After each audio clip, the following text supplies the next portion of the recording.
Hello दोस्तों, कैसे हो आप लोग। स्वागत है आपका मेरे चैनल देहाती सिस्टर में। आज हम लोग बात करेंगे। आज मैं आपको ना तो अपना नोट्स दिखाऊंगी, क्योंकि 25 मिनट का जो वीडियो है उसमें मैंने सारा चीज़ शेयर कर दिया है TRE 4 की। पहली बार अगर आप तैयारी कर रहे हैं तो उस वीडियो को आप एक बार ज़रूर देख लें, आपको बहुत ही हेल्प मिलेगा। और कल मैंने एक वीडियो 10 मिनट का डाला था, उसमें मैंने 40 मार्क्स का संपूर्ण बताया था कि आप कैसे तैयारी कर सकते हैं। आज मैं एक दो टॉपिक पर बात करने आई हूँ आपसे। इससे पहले अगर आप मेरे चैनल पे नए हैं तो प्लीज़ चैनल को सब्सक्राइब कर लें, बेल आइकन को प्रेस कर लें, और नए हैं तो इसे थोड़ा शेयर भी आप करें, ताकि मेरा भी थोड़ा सा मोटिवेशन यहाँ से जागृत हो। और पिछले वीडियो में इतना प्यार और सपोर्ट आप दिए हैं कि मैं मजबूर हो जाती एक और वीडियो लाने के लिए आप लोगों के सामने। तो आज मैं 2-3 कमेंट आया था, उसके रिगार्डिंग मैं आपसे कुछ बातें कर लेती हूँ। जैसे एक सिस्टर थी, प्रिया सिस्टर, उन्होंने बोला था कि दीदी NCERT इतना लेंथ में दिया हुआ होता है, उसका 6 to 12 पढ़ना क्लास वाइज थोड़ा सा बोरिंग हो जा रहा है, तो दीदी क्या करें, और लगता है कि मेरा टाइम वेस्ट हो रहा है। तो ऐसा मत सोचे प्रिया सिस्टर, आप या कोई भी और, उसको आपको पढ़ना ही पड़ेगा। अगर आप नहीं पढ़ना चाहती हैं और पहली बार एग्ज़ाम दे रही हैं तो आप किसी का कोर्स ले लें। जैसे कि मैंने ऑफिसर एकेडमी का लिया था, तो वो लाइन वाइज में जो इम्पोर्टेंट चीज़ होता था ना, इम्पोर्टेंट को अंडरलाइन करके उसको कट करके वहाँ से वो लाइव में पढ़ाते थे। क्लास में NCERT सीरीज़ होता था, उसमें उन्होंने उसको कवर किया था। तो अगर आपको नहीं पढ़ना है तो सिर्फ 999 का उनका कोर्स है, ज़्यादा महंगा भी नहीं है। आप NCERT के लिए उनके कोर्स को ले सकती हैं, वो 6 to 12 का NCERT पढ़ाते हैं। तो आप सब जो भी पहली बार दे रहे हैं, एक बार कोर्स ज़रूर ले लें, क्योंकि मैंने कोर्स से पढ़ा है। अगर आपने 25 मिनट का वीडियो नहीं देखा तो उसको जाके देखें, क्योंकि उसमें मैंने अपना नोट्स भी शेयर किया है। और दूसरा क्वेश्चन था कि दीदी आपका मॉडर्न अच्छा है तो प्लीज़ हम लोगों को पढ़ाइए। तो मैं पढ़ाऊंगी तो नहीं, लेकिन आपकी हेल्प के लिए मैं वो नोट्स ज़रूर शेयर करूंगी, लाइव में शेयर करूंगी। ये मैं सोची हूँ। अगर आपको लगता है कि मेरा नोट्स आपको हेल्पफुल होगा आपके लिए, तो आप एक बार कमेंट बॉक्स में लिखिएगा। जितना ज़्यादा कमेंट होगा उतना जल्दी मैं उसको ला पाऊँगी आप सबके बीच में। और मेरा पॉलिटिकल साइंस और हिस्ट्री सब्जेक्ट है, तो मैं इस दोनों को ज़्यादा फोकस करूँगी, क्योंकि किसी का एक दो पार्ट ही अच्छा होता है, हर सब्जेक्ट का कोई भी टीचर अच्छा नहीं होता है। तो मैं जो पार्ट मेरा अच्छा है और नोट्स मेरा अच्छा है, मुझे पता है कि अगर उसको कोई पढ़ ले तो उसका फर्स्ट टाइम अगर एग्ज़ाम दे रहा है तो 70-80% उसका कवर वहीं से होगा। उसके बाद तो आप प्रैक्टिस सेट लगाते हैं, और प्रैक्टिस सेट में जितना नया क्वेश्चन मिले उसमें ऐड करते जाएँ आप। और अगर आप यूट्यूब चैनल पे कहीं पढ़ रहे हैं या किसी का कोर्स लिया है तो उसमें भी नए क्वेश्चन मिल रहे हैं, तो आप ऐड करते जाएँ, तो आपका नोट्स मेरे नोट्स से ज़्यादा बेहतर हो जाएगा। आप जितना स्ट्रगल करते हैं, जितना प्रैक्टिस करते हैं, उतना ही आप अच्छा स्कोर कर पाते हैं। ऐसा नहीं है कि एक बार पढ़ा और छोड़ दिया तो आपको वो नॉलेज मिल जाएगी। तो आप उसको बार बार प्रैक्टिस करते रहें, बार बार पढ़ें, तभी आपका कोई भी चीज़ सुधरता है। और बहुत सारे लोगों ने बोला क्या मैराथन देखने से मेरा प्रॉब्लम सॉल्व हो जाएगा, तो बिल्कुल भी नहीं होगा। मैं बार बार बोलती हूँ, पहले अगर पहली बार दे रहे हैं तो कोर्स ले किसी का, क्योंकि प्रॉपर वो चैप्टर वाइज पढ़ाते हैं, उससे आपको मदद मिलेगी। और दूसरी बार ऐसा नहीं कि मैं कोर्स के लिए इसलिए बोलती क्योंकि उन्होंने पैसा दिया है मुझे, मैंने लिया था, मुझे फ़ायदा हुआ फर्स्ट टाइम में। दोबारा है तो मत लें बिल्कुल। आप खुद से सेल्फ स्टडी ज़्यादा करें, तो आप उसे कवर कर पाएंगे। आप उसको पढ़ें। उसके बाद NCERT अगर लाइन बाय लाइन नहीं पढ़ पाते तो कोर्स में पढ़ाई होता है, उसका नोट्स बना लें आप।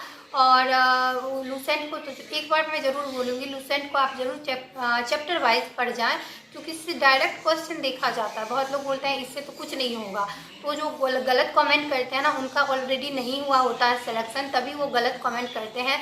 अगर वो रियल में एग्ज़ाम दिए हुए होते हैं, या फिर उन्होंने स्ट्रगल किया होता है, पीछे पढ़ा होता है, क्योंकि देखिए सबका तो रिजल्ट होता नहीं। जितना स्टूडेंट मेरा वीडियो देखता है ज़रूरी नहीं है वो पढ़ने वाला ही है। कुछ पढ़ने वाला होता है तो अच्छा कमेंट करके जाता है, जिसको नहीं पढ़ना होता वो गलत भी कमेंट करते हैं, तो उससे मुझे कोई फ़र्क नहीं पड़ता।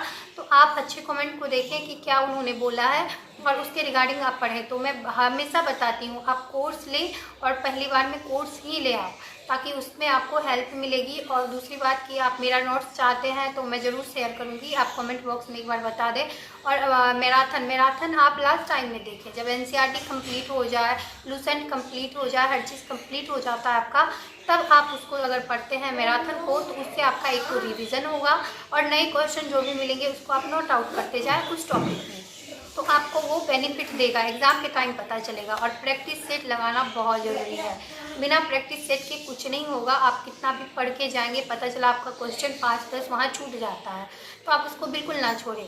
और बहुत सारे लोगों का था दीदी 1 to 5 के लिए बताएं, तो मैं आज 1 to 5 के लिए भी आप लोगों को कुछ बता देती हूँ, सजेशन दे देती हूँ। ऐसे मैं एक वीडियो उनके लिए लाऊंगी। तो 1 to 5 के लिए आपको कोई भी सब्जेक्ट स्किप नहीं करना होता है, आप उसको प्रॉपर पढ़ेंगे। फिजिक्स, केमिस्ट्री, बायोलॉजी, हिस्ट्री में भी हर हिस्ट्री चारों, मॉडर्न, मिडावल, एंशिएंट और वर्ल्ड हिस्ट्री। उसके बाद पॉलिटिकल साइंस, आपको मतलब मैथ, रीजनिंग, हर चीज़, करंट, हर चीज़ आपको तैयार करना पड़ेगा। इसके लिए आपको मेहनत ही करना पड़ेगा। एनसीईआरटी आप जरूर पढ़ें, चाहे 1 to 5 का दे रहे हैं, चाहे 6 to 8 का दे रहे हैं, चाहे आप 9-10 का या 11-12 का दे रहे हैं, किसी भी क्लास का आप मतलब दे रहे हैं एग्जाम, तो 6 to 12 एनसीईआरटी आप पढ़ें, क्योंकि उसी से आपका कवर होगा। मैं समझ सकती हूँ, मैं भी एक स्टूडेंट रही हूँ, तो मुझे भी पता है कि एनसीईआरटी पढ़ने में लाइन बाय लाइन 6 to 12 कोई बोल दे तो बहुत परेशानी होता है। तो 6 to 12 एनसीईआरटी पढ़ना थोड़ा सा डिफ़िकल्ट मेरे लिए भी होता था तभी। तो आप उसको किसी का कोर्स ले लेते हैं तो वो इम्पोर्टेंट टॉपिक ही बताते हैं आपको कि ये पढ़ना है, तो आप उसको ही पढ़ के उसको कवर कर पाते हैं। तो थोड़े टाइम में आप उसको कवर कर पाए, ऐसा आप उपाय करिए, ना कि ज़्यादा टाइम में आप कहीं खोए हैं। क्योंकि बुक पढ़ने में सच में बहुत टाइम लग जाता है, उसको एक एक लाइन पढ़ना, फिर क्या इम्पोर्टेंट है, कोई है भी तो नहीं सजेशन देने वाला कि ये इम्पोर्टेंट है इसको पढ़ लो। तो एक टीचर का गाइडेंस होना बहुत ज़रूरी होता है। फर्स्ट टाइम में आप गाइडेंस लें, अगर सेकेंड टाइम है तो सेल्फ स्टडी करें आप। तो एनसीईआरटी आप प्रॉपर पढ़ें, उसके बाद लूसेंट को पढ़ें, उसके बाद प्रैक्टिस सेट आप बराबर लगाएं। जैसे मैं रुक्मिणी, किरण और टेक्स्ट 2 का लगाती थी, तो आप क्या करें, उसको एक बार लगाएं पूरा। अगर 13 सेट है, 14 सेट है, तो उसको पूरा करें, फिर एक से आप लगाएं। और पीछे जितना भी दिया है उसको तो मैंने हर वीडियो में बोला है कि कवर करें, नहीं तो आपको फ़ायदा नहीं मिलेगा। अगर आप एक बार लगा पाते हैं ना, उसको पीछे कवर करते जाते हैं, तो जब आप 5-7 सेट लगा लेते हैं तो आपको लगेगा कि मेरे ना नंबर में इंक्रीज हो रहा है, मतलब बढ़ोतरी हो रहा है। पहले अगर 60 आ रहा होगा तो अब 70 आने लगा होगा, या फिर 65 आने लगा होगा, या 75 आने लगा होगा। तो इतना ज़्यादा फर्क आता है, मुझे आता था। और सेट लगाने से एक और बेनिफिट है कि सेट लगाने से जैसे आप एग्ज़ाम में कोई क्वेश्चन आते हुए छूट जाता है, आप पढ़ नहीं पाते हैं, टाइम नहीं दे पाते हैं, तो वो टाइम का आपका मैनेज होता है। क्योंकि इतना प्रैक्टिस हो जाता है ना कि वो स्पीड आपका आ जाता है वहाँ पे, और दिमाग आपका बिल्कुल कॉन्सेंट्रेट होता है क्वेश्चन पर एग्ज़ाम के टाइम। अभी लगेगा ये बोरिंग है, लेकिन तभी वो इतना बेनिफिट देगा, क्योंकि मुझे बहुत बेनिफिट दिया। मैं 3 टाइम क्वेश्चन को पूरा अटेम्प्ट की हूँ।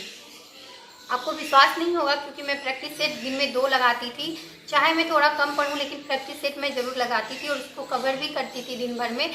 तो आप भी उसको लगाएं। उससे क्या होगा, पहले अटैम्प्ट में जैसे आपको जो भी पता है वो आप लगा पाते हैं, दूसरे अटैम्प्ट में जो 50-50 है, थोड़ा डाउट होता है, तो वो पहली बार में आपका अगर 20 भी आपने सही किया है, 30 भी किया है, तो आपका कॉन्फिडेंस वहाँ से बढ़ जाता है कि मैंने इतना तो क्वेश्चन ऑलरेडी सही किया है। तो आप ना जैसे 50-50 वाला क्वेश्चन होता है, तो दोबारा जब अटैम्प्ट लेते हैं तो उसके भी मतलब सही होने के चांस बढ़ जाता है। तो आप उसको दोबारा जब लगाएंगे तो बहुत सारे क्वेश्चन में हमें पहली बार में कन्फ्यूज़न होता है, क्योंकि एग्ज़ाम का प्रेशर होता है हम लोग सबके ऊपर। कितना भी आप अच्छा तैयारी करके जाएं, एग्ज़ाम का प्रेशर होता है, तो आप सही नहीं कर पाते हैं। तो दोबारा जब आप उसको करते हैं ना, तो आप उसमें थोड़ा सा खुद को मतलब मेंटेन कर पाते हैं उस टाइम पे, और आप सही कर पाते हैं क्वेश्चन को। दोबारा में आप जो नहीं आ रहा है उसको सबको फिलअप करें, क्योंकि नेगेटिव मार्किंग तो है ही नहीं एग्ज़ाम में।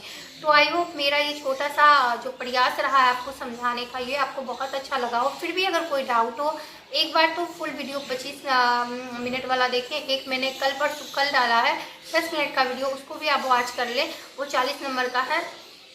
ये दोनों वीडियो देखने के बाद, क्योंकि ऐसे आप क्वेश्चन पूछेंगे ना तो आपको भी परेशानी, मुझे भी होगा। अगर आप वो वीडियो देख के आते हैं, फिर कोई कमेंट पूछते हैं मुझे, जैसे उसके बाद कोई डाउट मुझे नहीं लगता है रहेगा आपको, और अगर रह भी जाता है तो कमेंट में पूछेंगे या लाइव में आके पूछेंगे, तो मैं आपको ज़रूर सॉल्यूशन दे दूँगी। तो आई होप आपको एक छोटा सा प्रयास बहुत अच्छा लगा होगा। अगर अच्छा लगा हो तो प्लीज़ मेरे चैनल को लाइक, शेयर एंड सब्सक्राइब करिए, सपोर्ट करिए। Thank you so much.